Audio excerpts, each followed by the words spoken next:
చిన్న అమీరంలో కూటమి నేతలు ఆత్మీయ సమావేశం నిర్వహించారు. చిన్న అమీరం మాజీ సర్పంచ్ ఆధ్వర్యంలో నిర్వహించిన ఈ సమావేశానికి జనసేన పార్టీ కూటమి అభ్యర్థి పులపర్తి రామాంజనేయులు, నరసాపురం పార్లమెంట్ కూటమి అభ్యర్థి భూపతిరాజు శ్రీనివాస్ వర్మ, కొటికలపూడి గోవిందరావు, కోళ్ల నాగేశ్వరరావు హాజరయ్యారు.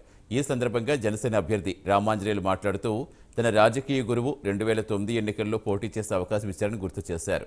తనను ఎలాగైనా పోటీ చేయించాలని వెంకటపతిరాజు స్వయంగా అప్పటి సీఎం రాజశేఖర రెడ్డి వద్దకు తీసుకెళ్లారని స్పష్టం చేశారు.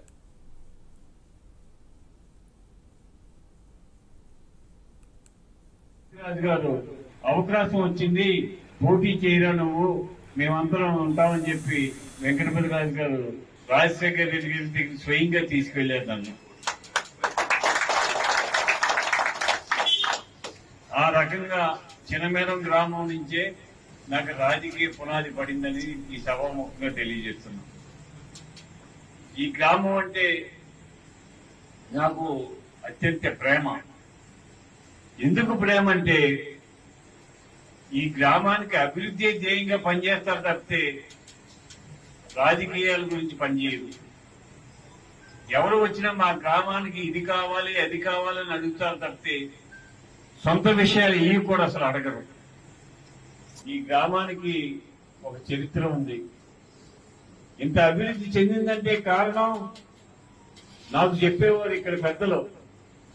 పూర్వం మా గ్రామంలో ప్రతిరోజు సాయంత్రం హరినామ సంకీర్తన చేసేవాళ్ళు మా పెద్దవాళ్ళు. ప్రతిరోజు కూడా హరినామ సంకీర్తన చేసేవారు. అందుచేతే మా గ్రామం ఇంత అభివృద్ధి చెందిందని చెప్పి ఇక్కడ పెద్దలు నాకు చెప్పారు. నాకు చాలా సంతోషం వేసింది. పక్కనే మనకి ఎస్ఆర్కే ఇంజనీరింగ్ కాలేజీ రావటం ఈ గ్రామం అభివృద్ధికి మరింత దోహదపడింది. జగన్మోహన్ ప్రభుత్వం నెగ్గాక మన గ్రామంలో ఈ వ్యవసాయదారుడు మొత్తం 5 సంవత్సరాల నుంచి కూడా మన సారా పంట ఎప్పుడు కూడా మన సారా పంట జరగలేదు. మరి టీడీపీ, జనసేన, బీజేపీ నాయకత్వం ఇచ్చిన తర్వాత మరి మన గ్రామం 5 పంటలో తండ్రిలో ఖచ్చితంగా మరి అంజబాబు గారు కానీ మన ఎంపీ వరం గారు కానీ తీసుకుని మరి కాలువల గవర్నమెంట్ దృష్టి పెట్టాలి. ఖచ్చితంగా మన గవర్నమెంట్ రావడం 99% ఎక్కడైనా మేము అందరూ భావిస్తున్నాం. ప్రజల దగ్గర ఎవరి దగ్గరికి వెళ్ళినా సరే వచ్చే గవర్నమెంట్ ఖచ్చితంగా టీడీపీ గవర్నమెంట్ అని ప్రతి ఒక్కరు చెప్పడం జరుగుతుంది. రైతన్న ప్రతి ఒక్కరు కూడా మరి వైఎస్ఆర్ పార్టీ ఓటేస్తే వాటికి మనకు మళ్ళీ 5 సంవత్సరాలు కూడా మళ్ళీ కాలువలు అలాగే ఉంటాయి.